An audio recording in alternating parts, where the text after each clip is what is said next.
Hello પ્યારા દોસ્તો, આજે આપણે ગણિતનું મૂળભૂત જ્ઞાન શ્રેણીમાં કોઈ નવી જ માહિતી સાથે આવ્યા છીએ મિત્રો. એમાં ગણિતનો એક ભાગ એવું ભૂમિતિ અને ભૂમિતિમાં ખૂણાઓના પ્રકાર, વિવિધ પ્રકારના ખૂણાઓ આપણે ભૂમિતિમાં અભ્યાસ કરીએ છીએ મિત્રો. કેટલાક ખૂણાઓ આપણને યાદ છે, કેટલાક ખૂણાઓ ભણ્યા ત્યારથી બાષ્પીભવન થઈ ગયું છે. હવે નવેસરથી આ ખૂણાઓ વિશેની માહિતી આપણે મેળવીશું. આપણને તો 3 જ ખૂણાઓ યાદ છે, ગુરુકોણ, લઘુકોણ અને કાટકોણ. પણ ઘણા બધા ખૂણાઓ છે, એના સમીકરણો યાદ રાખવા છે, ખૂણાની ફોર્મ્યુલા યાદ રાખવી છે. કેવા પ્રકારની ફોર્મ્યુલાથી આપણે ખૂણાઓની ગણતરી કરી શકીએ અને આ વિવિધ દ્રષ્ટિકોણથી વિવિધ પરીક્ષાઓની અંદર ઉપયોગી થાય એવી પ્રાથમિક માહિતી છે મિત્રો. તો આ માહિતી, પ્રાથમિક માહિતી દાખલાઓ ગણવા માટે સરળ પડશે. તમારે ખુદ પ્રશ્નો ઉકેલવા હશે ત્યાં પણ આ માહિતી તમને ઉપયોગી થશે. તો આ વિડીયોને અંત સુધી જોવાનો છે. એને લાઈક કરો, શેર કરો અને ફેલાવી દો, જેથી વધુમાં વધુ વિદ્યાર્થી મિત્રો જોઈ શકે. મિત્રો, એક જ વિડીયોમાં તમામ ખૂણાઓ કોઈ જગ્યાએ તમે નહીં જોયો હોય એ પ્રકારની માહિતી આજે તમને આ વિડીયોમાં મળી જશે. તો આવો વિડીયોની શરૂઆત કરીએ.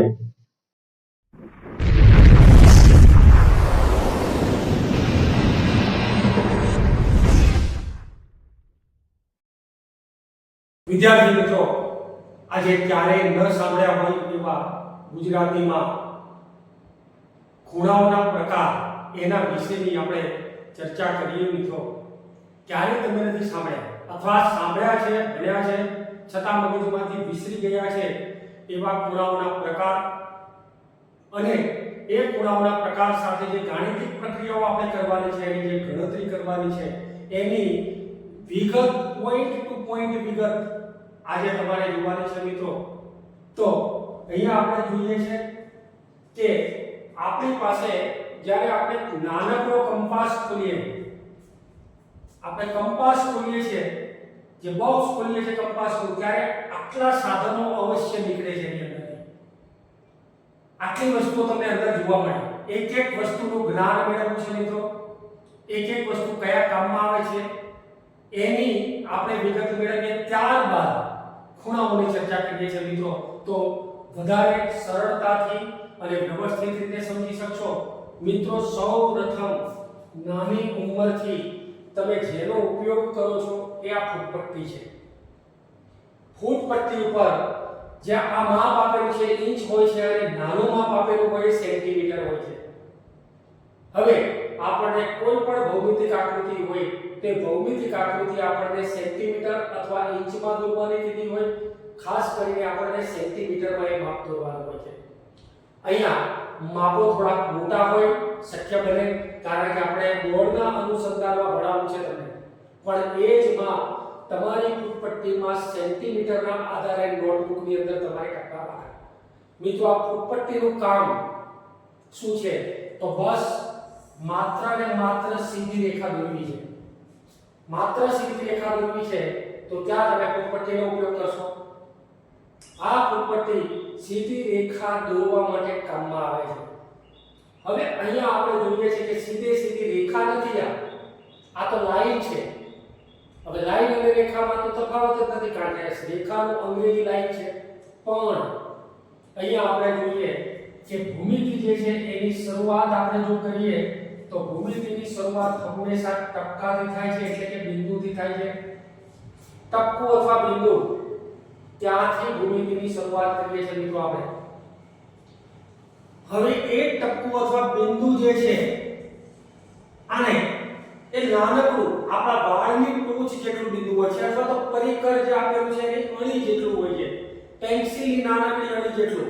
ક્યારેક કોઈ બિંદુને તમે પરિકરની મદદથી વર્તુળ દોરો તો વર્તુળની અંદરનું બિંદુ તમે જોઈ પણ નહીં શકો, નરી આંખે જોઈ શકાય નહીં એવું નાનકડું એક ટપકું, જેને આપણે બિંદુ કહીએ છીએ, અને એ બિંદુને જ્યારે તમે મૂર્ત સ્વરૂપમાં દર્શાવો મિત્રો, તો મૂર્ત સ્વરૂપમાં દર્શાવવા માટે આપણે A થી Z સુધીના કેપિટલ અક્ષરો વપરાય છે. A to Z કોઈ પણ અક્ષર તમે બિંદુને દર્શાવવા માટે વાપરો, કારણ કે આને આપણે મૂર્ત સ્વરૂપમાં દર્શાવીએ છીએ. બિંદુને તો તમે જોઈ નથી શકતા, એક નાનકડું ટપકું છે, પણ એ નાનકડા ટપકાને જ્યારે તમારે દર્શાવવું હોય ત્યારે A B C D X Y Z P Q R આવા કેપિટલ અક્ષરો જે વર્ણો છે, અંગ્રેજી વર્ણ, એના દ્વારા, અંગ્રેજી લેટર્સ દ્વારા તમે એને દર્શાવી શકો છો મિત્રો. કેપિટલ લેટર્સ દ્વારા દર્શાવી શકો છો. આ થઈ બિંદુની વાત. હવે આવા બે બિંદુ છે મિત્રો, અને એ બે બિંદુ તમને આપેલા છે. એક બિંદુ અહીંયા છે અને એક બિંદુ અહીંયા છે. આ બે બિંદુઓ ટપકું કર્યું છે, તમે કદાચ વિડિયોમાં તો જોઈ પણ નહીં શકો, નાનકડું બિંદુ છે. હવે આપણે ત્યાંથી એક ટપકાને તમે 0 સાથે જોડી દેશો અને બીજું બિંદુ જે છે એને તમે જોડશો.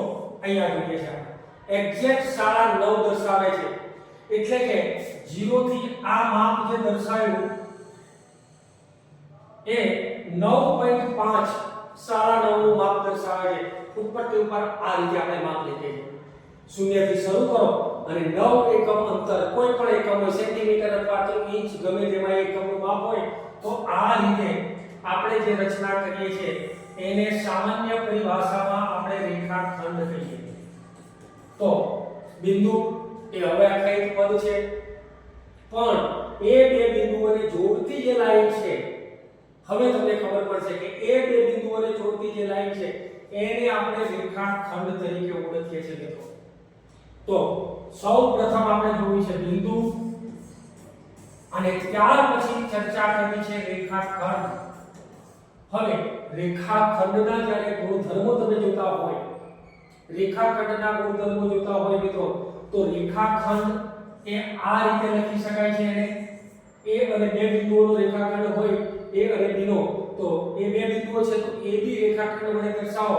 એને તમે BA વડે પણ દર્શાવી શકશો, કારણ કે રેખાખંડ માટે બંને બાજુ અંત્ય બિંદુઓ જ હોય છે. એને AB કહી શકો, આ બાજુથી AB બોલાય તો પેલી બાજુથી BA પણ બોલી શકો. રેખાખંડને ચોક્કસ માપ હોય છે, એટલે આપણે જોયું કે 9.5 સેમી એ રેખાખંડનું ચોક્કસ માપ છે, એટલે કે એને માપી શકાય છે. લખતા રહેજો મિત્રો સાથે સાથે, બહુ જ ઉપયોગી માહિતી છે અને આ માહિતી તમને ભૌમિતિક કૂટ પ્રશ્નો ઉકેલવામાં ખૂબ જ ઉપયોગી સાબિત થશે મિત્રો. આવી એક સાથે માહિતી તમને ક્યારેય જોવા નહીં મળે, કોઈ પણ વિડિયોમાં તમને જોવા નહીં મળે. એક સાથે તમામ માહિતી, ઝીણવટપૂર્વકની માહિતી, એને તમારે ધ્યાનપૂર્વક જોવાની છે. તો દરેક વિડિયો તમે આખો પૂરેપૂરો વિડિયો જોશો ત્યારે ભૌમિતિક આકારો કેવી રીતે બને છે એની તમને વિગતવાર માહિતી મળી જશે મિત્રો. એટલે એક પણ વસ્તુ તમારે મિસ નથી કરવાની, એને ગુમાવવાની નથી, એને સ્કીપ નથી કરવાની. ડાયરેક્ટ દરેક વસ્તુને જોતા જવાનું છે. એને જ્યાં જરૂર પડે ત્યાં નોટબુકમાં ટપકાવતા જવાનું છે. રેખાખંડ એટલે બે બિંદુઓને જોડતી જે લાઈન છે એને રેખાખંડ કહેવાય. રેખાખંડને AB બરાબર BA લખી શકાય અને રેખાખંડને માપી શકાય છે. રેખાખંડને માપી શકાય છે. ત્રીજા નંબરે લઈએ તો રેખાખંડને બે અંત્ય બિંદુઓ હોય છે. રેખાખંડને બે અંત્ય બિંદુઓ હોય છે. ચોથા નંબરનો જો એનો ગુણધર્મ જોઈએ તો રેખાખંડ એ કિરણ અને રેખાનો એક ભાગ છે. એ આપણે આગળ ઉપર જોઈએ છે, પણ રેખાખંડ એ કિરણ અને રેખાનો એક ભાગ છે, એક ખંડ છે, એક ટુકડો છે, એટલે આપણે એને રેખાનો ખંડ કહીએ છીએ. તો રેખાખંડ એક ટુકડો છે. આ ચાર ગુણધર્મો તમે રેખાખંડના જોયા છે મિત્રો. હવે એની એ જ વસ્તુ, એની એ જ બાબતની ચર્ચા આપણે આગળ ચલાવીએ ત્યારે કોઈ એક ઉદ્ગમ બિંદુ તમને આપેલું હોય અને એ ઉદ્ગમ બિંદુથી અનંત સુધી જેનું માપ જોતું હોય, તો એનું કોઈ ચોક્કસ માપ નથી, અનંત સુધી વિસ્તરે છે. તો આવું એક ઉદ્ગમ બિંદુ છે અને અનંત સુધી વિસ્તરે છે, માટે આપણે એને કિરણ કહીએ છીએ. આને આપણે કિરણ કહીશું. હવે મિત્રો કિરણને AB વડે દર્શાવાય છે, પણ કિરણને BA વડે ક્યારેય દર્શાવાતું નથી. કેમ? કારણ કે કિરણનો ઉદ્ભવ બિંદુ એક જ છે, બાકીનું તો અંત્ય બિંદુ ક્યાંય કોઈ એન્ડ જ નથી આવવાનું. ઉદ્ભવ બિંદુમાંથી અનંત અંતર સુધી વિસ્તરેલું છે, માટે કિરણનો અંત નથી આવતો. એટલે કે AB કિરણને BA સ્વરૂપમાં ના લખી શકાય. રેખાખંડ અને કિરણનો પેલો તફાવત, રેખાખંડને લખી શકાય છે AB અને BA, કિરણને ક્યારેય લખી શકાતું નથી. હવે કિરણનું માપ શક્ય નથી, એટલે કે એને માપી જ નથી શકાતું. કેમ? કારણ કે અહીંયાથી શરૂ થાય છે, 0 થી શરૂ થાય છે, પણ અહીંયા તો અનંત અંતર સૂચવે છે. કિરણ એ અનંત અંતર સૂચવે છે, માટે કિરણનું માપ મેળવવું શક્ય નથી. ત્રીજા નંબરે જોઈએ છે કે કિરણ એ રેખાનો એક ભાગ છે. કોનો એક ભાગ છે? રેખાનો. જ્યારે પણ રેખા શબ્દ આવશે ત્યારે આપણે એની ચર્ચા કરીશું કે કેવી રીતે એનો ભાગ છે, રેખાખંડ અને કિરણ બંને. તો કિરણ એ રેખાનો એક ભાગ છે અને કિરણને માત્ર એક જ અંત્ય બિંદુ છે. આ ચાર ગુણધર્મો ફરીથી એકવાર, કિરણને AB બરાબર BA સ્વરૂપમાં ના લખી શકાય ત્યારે, કિરણ એને ક્યારેય માપી ના શકાય, ત્રીજું કિરણ એ રેખાનો એક ભાગ છે, અને ચોથું કિરણને એક જ અંત્ય બિંદુ છે. ત્રીજા નંબરની આપણે સરસ મજાની ચર્ચા કરી છે કિરણ. હવે મિત્રો, હવે જે આપણે આગળ જોવું છે એને આપણે જોઈએ ત્યારે અહીંયા એક બિંદુ આપેલું છે, એ બિંદુમાંથી આ તરફ એક કિરણ જાય છે અને આ તરફ એક કિરણ જાય છે. ટૂંકમાં બંને બાજુ, ઉદ્ગમ બિંદુથી બંને બાજુ અનંત અંતરે વિસ્તરે છે. અહીંયા પણ અનંત અંતર છે અને અહીંયા પણ અનંત અંતર છે. તો O બિંદુથી અહીંયા OA તરફ, અહીંયા OB તરફ અનંત અંતરે, બંને બાજુ અનંત અંતરે વિસ્તરે છે, તો એને આપણે રેખા કહીશું. શું કહીએ મિત્રો? રેખા. આ રેખા છે, અનંત અંતર સુધી વિસ્તરે છે, એટલે આપણે એને રેખા કહીએ. અને એ રેખા જે છે એ રેખા AB ને ફરીથી આપણે જોવું હોય ત્યારે અહીંયા બંને બાજુ અનંત અંતર છે. આ રીતે તો રેખા AB ને રેખા BA વડે લખી શકાય. તો મિત્રો ત્રણ ગુણધર્મો પૈકી રેખાખંડને લખી શકાય, રેખાને લખી શકાય ઉલટા સ્વરૂપમાં, પણ કિરણને ના લખી શકાય. આ આપણે ધ્યાન રાખવાનું છે કે રેખા AB હોય તો રેખા BA તમે બોલો ચાલે, કિરણ AB ને તમે કિરણ BA નહીં બોલી શકો, પણ રેખાખંડ AB અને રેખાખંડ BA એને તમે બોલી શકશો. તો AB ને BA સ્વરૂપમાં લખી શકાય. બીજા નંબરે જોઈએ ત્યારે રેખાને એક પણ અંત્ય બિંદુ નથી. ઉદ્ભવ બિંદુ છે, બંને બાજુ અનંત અંતરે વિસ્તરે છે, પણ એક પણ અંત્ય બિંદુ નથી. આ બાજુ પણ અનંત અંતર છે, આ બાજુ પણ અનંત અંતર છે, એટલે બંને બાજુ આપણે તીર દર્શાવીએ છીએ. તો રેખાને એક પણ અંત્ય બિંદુ નથી. ફરીથી એક વખત યાદ કરો, રેખાખંડને બે અંત્ય બિંદુ છે, કિરણને એક અંત્ય બિંદુ છે, જ્યારે રેખાને એક પણ અંત્ય બિંદુ નથી. ત્રીજા નંબરે રેખાને માપી શકાય નહીં. માપીને બતાવો, કારણ કે આ બાજુ પણ અનંત અંતર છે, બ્રહ્માંડમાં જેટલું અંતર એટલું અંતર અહીંયા. બ્રહ્માંડનો છેડો નથી એમ રેખાનો પણ છેડો નથી, એ કિરણનો છેડો નથી. આ બાજુનું કિરણ આ બાજુ જશે અને અહીંયાથી આ બાજુ કિરણ એ વિરુદ્ધ દિશામાં જશે, એનાથી બનતી રચના જે છે એ રેખા છે. ઉદ્ભવ બિંદુથી બંને વિરુદ્ધ દિશામાં જતા બે કિરણોથી બનતી રચનાને આપણે રેખા કહીએ છીએ. અને એ રેખા એને માપીને બતાવો તો નથી માપી શકાતી. તો ત્રણ બાબતો છે, રેખાખંડને માપી શકાય છે પણ કિરણ અને રેખાને માપી શકાતું નથી, કારણ કે કિરણ એક બાજુ અનંત અંતરે વિસ્તરે છે અને રેખા બંને બાજુ અનંત અંતરે વિસ્તરે છે. રેખાખંડનો તો ચોક્કસ એન્ડ થઈ જાય. હવે આપણે જોઈએ છે કે હમણાં આપણે એક શબ્દ કર્યો છે કે રેખાખંડ અને કિરણ એ રેખાનો એક ભાગ છે. કેવી રીતે? તો અહીંયા તમે જુઓ કે મારી પાસે આ એક રેખાખંડ છે, આ એક કિરણ છે. હવે હું આ ટુકડાને આ રીતે લખી શકું, એ જ ટુકડાને હું આ રીતે લખી શકું અને એ જ ટુકડાને મેં આ રીતે અહીંયાથી લખ્યો છે. હવે જોઈએ કે રેખાખંડ એ કિરણનો એક ટુકડો છે રેખાખંડ આટલો ટુકડો એ કિરણનો એક ટુકડો છે, આપણે આટલા ભાગે અદ્રશ્ય કરી દઈએ તો આ ભાગ જે બધો રેખાખંડ વધે છે.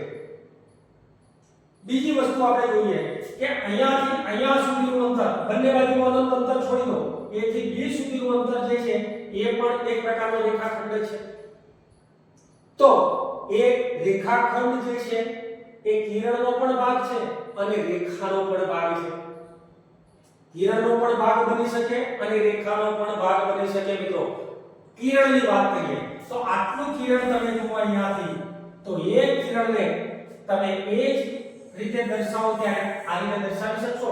અહીંયા એ ઉદ્ભવ બિંદુ હોય, બી તરફ આગળ વધતું હોઈ શકે, તો એવું કિરણ તમને મળી શકે. એટલે રેખાખંડ અને કિરણ બંને રેખાના ભાગ છે, એના ટુકડા છે, બંને છે. આટલો ભાગ કરો ત્યારે કિરણ બને અથવા આટલો ભાગ કરો ત્યારે કિરણ બને. આ કિરણ OA છે, પેલું કિરણ OB છે. હવે મિત્રો આપણે સીધી પટ્ટી જે છે એ સીધી પટ્ટીની મદદથી બે બિંદુઓને જોડતો રેખાખંડ, કિરણ અને રેખા, આટલી વસ્તુઓ તો તમે આ ફૂટપટ્ટી ઉપરથી બનાવી શકો છો. મિત્રો હવે આપણે મૂળભૂત બાબત પર જવાનું છે.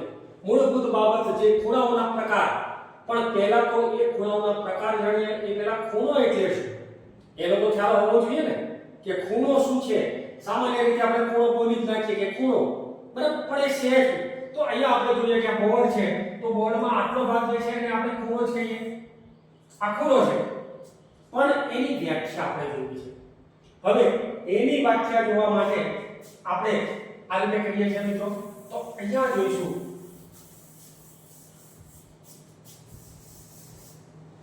ખૂણો એટલે શું. તો એક જ ઉદ્ભવ બિંદુ તમને આપેલું હોય અને એ ઉદ્ભવ બિંદુમાંથી જ્યારે બે કિરણો નીકળતા હોય અથવા તો બે ભુજ નીકળતા હોય, આ બે ભુજ છે એ ગમે ત્યાં જઈ શકે. એક ઉદ્ભવ બિંદુ છે અને એનાથી બે ભુજ ગમે ત્યાં જઈ શકે. તો ગમે ત્યાં જઈ શકે એટલે અહીંયાથી સીધે સીધું પણ આવી શકે, તો ખૂણો બનવાનો નથી. પણ થોડાક ઉપર કરતા કરતા ગમે ત્યાં આટલે સુધી જઈ શકે. તો અહીંયાથી આપણે જોઈએ છે કે બીજો ભુજ આવી રીતે ગમે ત્યાં હોઈ શકે. આ કોઈ પણ જગ્યા ઉપર હોઈ શકે. આવી રચના બને છે શું છે? અહીંયા આકૃતિમાંથી તમે જોઈ શકો છો કે એ બને છે એને આપણે અર્ધચંદ્ર કહીએ. અર્ધચંદ્ર જેને આપણે કોણ માપક કહીએ છીએ મિત્રો. કોણ માપક, તો કોણ માપક એટલે ખૂણાનું માપ મેળવવા માટેનું એક સાધન, કંપાસનું એક સાધન, જેને આપણે શું કહીશું? કોણ માપક. તો અહીંયા મિત્રો કોણ માપકમાં જુઓ, એક ભુજ જે છે, હું તમને અહીંયા દોરીને બતાવીશ કે એક ભુજથી ખૂણાઓ કેવી રીતે બને છે. તો એને આપણે કોણ માપક કહીએ. હવે એક ભુજ જે આપેલો છે એનાથી જ્યારે એ જ ઉદ્ભવ બિંદુમાંથી બીજો ભુજ ગમે તે જગ્યાએ જતો હોય, કોઈ પણ જગ્યાએ જતો હોય, તો એનાથી બનતી રચનાને આપણે ખૂણો કહીએ છીએ. તો અહીંયા વ્યાખ્યા સ્વરૂપે યાદ રાખી લો કે એક જ ઉદ્ભવ બિંદુમાંથી નીકળતી બે કિરણો જે છે અથવા તો બે ભુજ છે એનાથી બનતી રચનાને ખૂણો કહે છે. એક જ ઉદ્ભવ બિંદુમાંથી નીકળતા બે ભુજ કે કિરણોથી બનતી રચના, ધેટ મીન્સ ખૂણો, એનો અર્થ થાય છે ખૂણો. હવે એ જે ખૂણો છે એ ખૂણાને પણ બિંદુઓના આધારે આપણે દર્શાવીએ છીએ. તો ઉદ્ભવ બિંદુ અહીંયા B છે, અહીંયા A છે, C અને અહીંયા A છે. આને આપણે ખૂણો કહીએ છીએ. તો આટલી વસ્તુ જ્યારે આપણને મળે ત્યારે એ માપ આપણે આરામથી શોધી શકીએ મિત્રો. તો અહીંયા જોઈશું કે એક જ ઉદ્ભવ બિંદુ આપણને આપેલું છે, અહીંયાથી બીજું ઉદ્ભવ બિંદુ આપેલું છે, એનાથી બનતી રચના એને આપણે ખૂણો કહીએ છીએ. તો અહીંયાથી આ OA છે અને અહીંયાથી OB છે. બે કિરણો કયા કયા? OA અને OB. એનો મતલબ O બંનેમાં ઉદ્ભવ બિંદુ છે. તો ઉદ્ભવ બિંદુમાંથી નીકળતા બે કિરણોથી બનતી રચનાને ખૂણો કહે છે. That ready? આટલું ઓકે થાય છે કે ખૂણો કોને કહેવાય? તો ખૂણો આને કહેવાય. આ ખૂણો છે. પછી એના માપ ગમે તે હોઈ શકે. જે રીતે માપ આપણે કરવા છે એ રીતે જુદા જુદા પ્રકારોના માપ આપણે પછીથી જ વિચારીએ, પણ આની રચના એને આપણે ખૂણો કહીએ. હવે ખૂણાને કુલ 3 રીતે તમે લખી શકશો. સૌ પ્રથમ તો માત્ર એટલું અહીંયા O આપેલું હોય તો એને ખૂણો O કહીએ અથવા તો માપ ખૂણો O કહીએ અથવા મેજર એંગલ O કહીએ. ખૂણો O આ બંને એક જ વસ્તુ છે. આ બંને એક વસ્તુ છે, એક રીતે લખી શકાય છે. અથવા તો બીજા નંબરે અહીંયાથી AOB આવું બોલી શકશો. આટલો ભાગ જે આંતરો છે એને ખૂણો કહેશો તમે. તો એ ખૂણાને લખી શકશો ખૂણો AOB. અથવા ક્યારે કોઈને એવું કરવું છે કે અહીંયાથી લખવું છે તો સમાન જ છે. તો ત્યાંથી તમે આ તરફ જશો ત્યારે BOA એટલે કે ખૂણાને 3 રીતે લખી શકાય છે. ટૂંકમાં O બંનેમાં વચ્ચે આવવું જોઈએ. O બિંદુ જેવું O બિંદુ છે બંનેમાં વચ્ચે આવે. બાકીના બે બિંદુઓ આગળ પાછળ લખી શકો તમે. એટલે મિત્રો ક્યારેક તમને એવું કીધું કે ખૂણા AOB નું માપ શોધો, એનો મતલબ થાય ખૂણા BOA નું માપ શોધો. AOB અને BOA એ બંને એક જ છે. બંને એક જ છે, માત્ર નામ જુદા છે. તો અહીંયા નામ જુદા છે, બંને ખૂણાઓ એક છે. એટલે પહેલી વસ્તુ તો તમારે આ મગજમાં ઉતારવાની છે. ક્યારેક વિદ્યાર્થીઓ જવાબ લાવે અને જવાબ લાવ્યા પછી એવું કહે કે સર AOB ખૂણો છે અને આપણને તો શોધવાનું કીધું છે BOA. તો બેટા AOAB અને BOA એ બે એક જ વસ્તુ છે ને, બંને જુદા તો છે નહીં, બંને એક સરખી વસ્તુઓ છે. હવે નેક્સ્ટ આપણે જોઈએ છે ત્યારે ખૂણાનું માપ. આગળના મુદ્દામાં જોઈએ કે ખૂણાનું માપ કેવી રીતે નક્કી કરી શકીએ છીએ. તો મિત્રો એના માટે આપણને કંપાસમાં બાકીના બે સાધનો આપેલા છે. આ પણ એક કાટખૂણિયું છે, અહીંયા પણ કાટખૂણિયું છે. એટલે કે કાટકોણ કહીશું આને પણ કાટકોણ કહીશું, પણ બંનેમાં એક ખૂણો કાટખૂણો છે, 90 અંશ છે. અને 90 અંશ છે એટલે આપણે એને કાટખૂણો કહીએ છીએ. બાકીના બે ખૂણાઓ જે છે એ અલગ અલગ છે. અહીંયા તમે જુઓ કે એની બે બાજુઓ સરખી છે મિત્રો. તો એનો મતલબ થયો કે એની સાથે રહેલા બે ખૂણાઓ પણ સરખા છે. તો આપણે નિયમ પ્રમાણે જ્યારે જોઈએ ત્રિકોણ જ્યારે ગણીશું ત્યારે પણ ત્રિકોણના 3 ખૂણાનો સરવાળો 180 અંશ થાય એટલે થાય જ.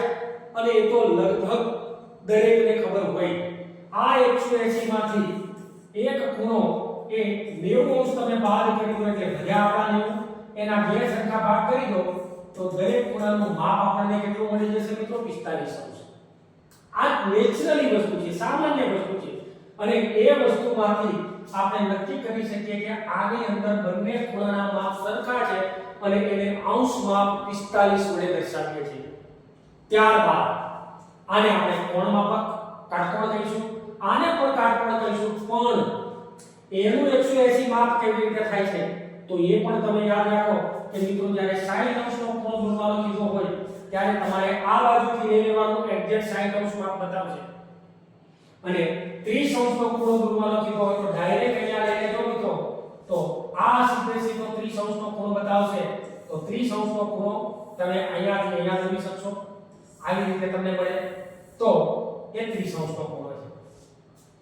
તો એ રીતે મિત્રો તમે 3 ખૂણાઓનો સરવાળો અહીંયા પણ 180 થશે. 30 અંશ આ ખૂણાનું માપ, 60 અંશ આ ખૂણાનું માપ અને એક ખૂણો કાટખૂણો છે જેનું માપ 90 અંશ. કુલ મિલાકે ત્રણેય તત્વોનો સરવાળો કરો છો ત્યારે એ પણ આપણને 180, કારણ કે કાટખૂણો તો છે પણ ત્રિકોણ આકારનો છે અને ત્રિકોણના 3 ખૂણા બન્યા તો 180 સરવાળો તો બરાબર બરાબર. જો સરવાળો 180 ના બન્યો તો ત્રિકોણ જ નથી. જેનો સરવાળો 180 નથી એ ત્રિકોણ શક્ય છે જ નહીં. તમે મને આકૃતિ એવી દોરીને બતાવજો કે જેના ત્રિકોણના 3 ખૂણાનો સરવાળો 180 સિવાયનો હોય. શક્ય જ નથી મિત્રો. આ ભૌમિતિક માપો જેને પણ શોધ્યા છે ધન્યવાદ છે અને સેલ્યુટ છે કે એ માપોની ગણતરી તમે જુઓ કે 180 સિવાયનું માપ તમે મને કરીને બતાવજો કોઈ પણ ત્રિકોણ તો ક્યારે એ શક્ય નહીં બને. પોઈન્ટમાં દોરામાં એ ક્યારે આગળ પાછું નહીં થાય મિત્રો. જો તમે ચોક્કસ માપથી ત્રિકોણો દોર્યા હશે તો અહીંયા ત્રિકોણના 3 ખૂણાઓનો સરવાળો 180 અંશ થાય છે. ખૂણાને કેવી રીતે લખાય છે એ પણ ચર્ચા આપણે કરી છે.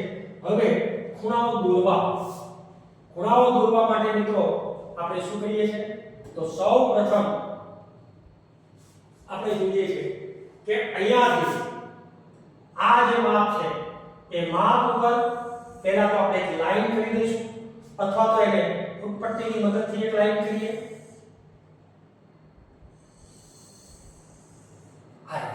એનો એક બાજુ જે છે એને આપણે કિરણ વડે દર્શાવીશું. હવે મિત્રો જ્યારે પણ તમારે ખૂણો દોરવાનો હોય ત્યારે તમારું પારદર્શક કોણમાપક જે છે એનું મધ્ય બિંદુ એટલે કે 90 સાથે સંકળાયેલું આ બિંદુ એ એક્ઝેક્ટ અહીંયા આવવું જોઈએ. આ તમારે ખાસ ધ્યાન રાખવાનું છે. જુઓ અહીંયા વાદળી રંગ જ્યાં તમને દેખાય છે એની ઉપર એક્ઝેક્ટ મેં સેટ કરી દીધું છે. હવે મિત્રો તમારે એક ખૂણો દોરવો છે 150 અંશ. તો 100 અહીંયાથી ચાલુ કરીએ ત્યારે 10 અંશ, 20 અંશ, 30 અંશનો ખૂણો દોરવો હોય તો અહીંયા, 60 અંશનો દોરશો તો અહીંયા, 45 નો દોરશો તો 40 અને 50 ની બરાબર મીટરની અંદર 45 આવે.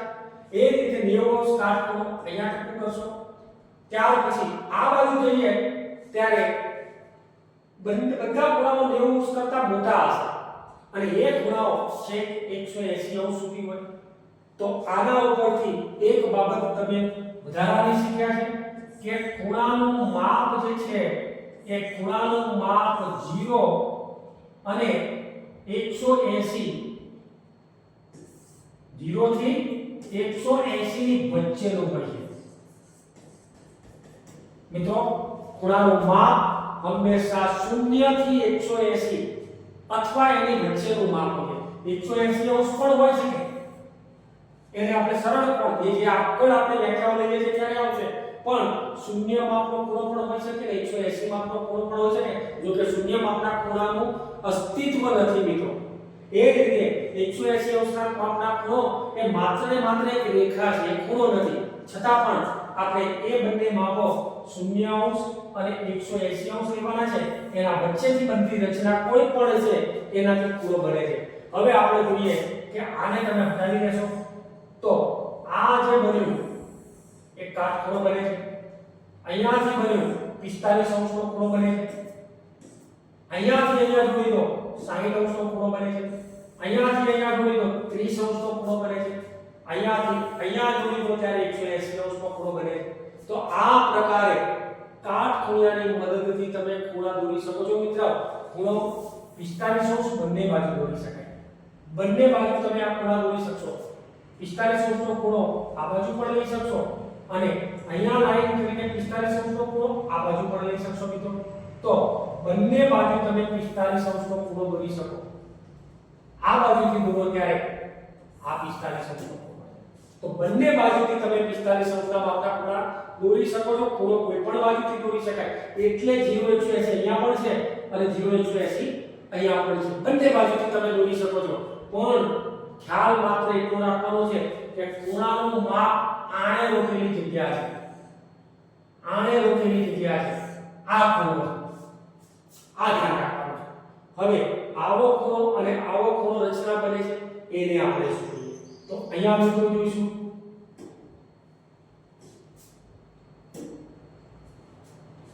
એક વસ્તુ છે આપણી પાસે એક કંપાસનું સાધન છે કે જે ખૂણાઓ દોરવા માટે આ વપરાય છે મિત્રો. હવે આ રીતે તમે કોઈ એક કિરણ દોરશો. આની મદદથી કોઈ એક ચાપ દોરો એટલે કે અહીંયા પરિકરની અણી હશે અને કોઈ એક ચાપ અહીંયા દોરી દેશો અને એ ચાપથી આ ચાપથી અહીંયાથી અહીંયા સુધીનું એક ચાપ મારશો. એ જ માપથી માપ જાળવી રાખવાનું છે. આ જે માપ છે એ જ માપથી અહીંયા રાખશો. જ્યાં બંને ચાપ છેદે છે ત્યાંથી તમે રેખા પસાર કરશો તો 60 અંશનો ખૂણો એક્ઝેક્ટ બનશે મિત્રો. ઘેર જઈને ચકાસી લેજો. તમે દોરી દેજો. આ ખૂણો દોરી લેજો એટલે એક્ઝેક્ટ 60 અંશ હશે મિત્રો. ટ્રાય કરવું હોય તો કરી લેજો. હવે અહીંયાથી એનું એ જ ચાપ મારશો તો સરસ મજાની અહીંયા ચોકડી પડે. કારણ કે એક ચાપ અહીંયાથી વાગે એક અહીંયાથી વાગે અને એના બે ભાગ કરી દો ત્યારે બંને ખૂણા 30 અંશના માપના બનશે. મિત્રો આ નોર્મલ છે. હવે આ જે ચાપ જે છે એને આ સુધી લંબાવી દો. એક ચાપ અહીંયાથી મારી દીધું છે, બીજું ચાપ એ અહીંયાથી મારો. હવે આ બંને જે ચાપ મળે એનાથી પાછા ઉપર ચાપ મળે તો મિત્રો અહીંયાથી જોડતો ખૂણો જે છે એ 90 અંશ એટલે કે કાટ ખૂણો જ બનશે. ટ્રાય કરી લેજો. આ એક પ્રકારની રચના છે. તો આની મદદથી પણ તમે ખૂણા દોરી શકો. અહીંયાથી આને જોડી દો તો આટલેથી આટલે જે ખૂણાનું માપ મળ્યું એ 120 અંશ જ બસે. ગણી રાખવાનું છે તમારે. આ ઘરે પ્રેક્ટિસ કરીને તમારે દોરવાનું છે. હવે 90 60 અંશ 120 અંશ આ બધા ખૂણા શું છે? તો સૌપ્રથમ આપણે ખૂણાના પ્રકાર એની ચર્ચા કરીએ છીએ મિત્રો. ખૂણાના પ્રકાર. હવે ખૂણાના પ્રકાર જ્યારે આપણે જોતા હોઈએ ત્યારે મિત્રો પહેલામાં પહેલો ખૂણો એક કાટ ખૂણોથી આપણે શરૂઆત કરીએ છીએ. કાટ ખૂણો એટલે શું? તો જે ખૂણાનું માપ 90 અંશ હોય, એક્ઝેક્ટ 90 અંશ હોય એવા ખૂણાને આપણે કાટ ખૂણો કહીએ છીએ. એટલે કે માપ ખૂણો a બરાબર 90 અંશ જ હોવા જોઈએ તો આપણે એને કાટ ખૂણો કહીએ. જે ખૂણાનું માપ 90 અને 90 અંશ જ હોય એવા ખૂણાને આપણે શું કહીએ? કાટ ખૂણો કહીએ છીએ.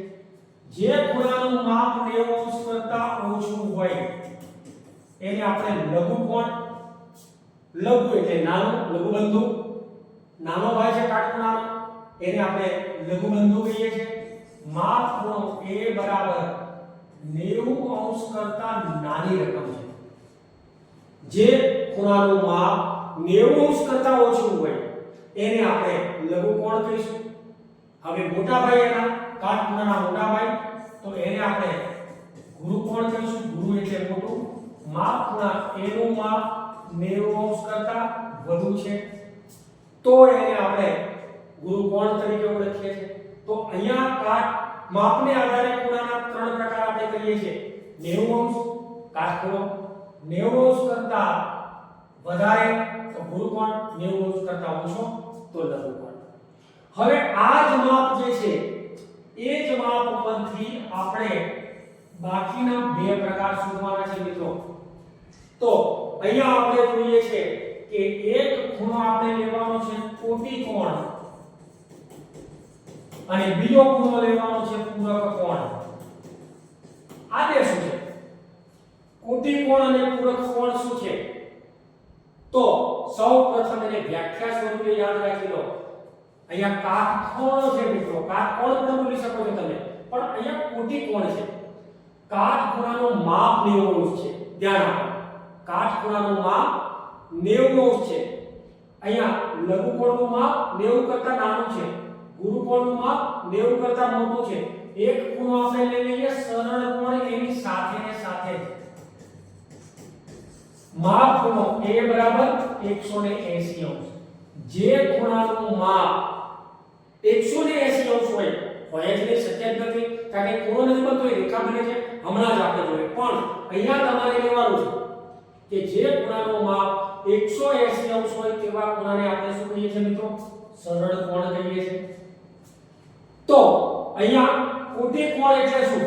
તો કાટખૂણાના બે સરખા ભાગ કરે. બે સરખા હતો તો ગમે તે ભાગ કરે. કાટખૂણાના બે ભાગ કરે તો બંને ભાગને પરસ્પર એકબીજાના કોટી કોણ કહેવાય. અને પૂરક કોણના બે ભાગ કરે તો સરળ કોણના બે ભાગ કરે તો એને પરસ્પર એકબીજાના પૂરક કોણ કહેવાય. કેવી રીતે? અહીંયા આપણે જોઈએ છે કે આ પ્રકારની રચના બને એને આપણે કાટખૂણો કહીએ. કાટખૂણાને હંમેશા આ રીતે ચોરસમાં દર્શાવાય છે. એ ખાસ ધ્યાન રાખજો.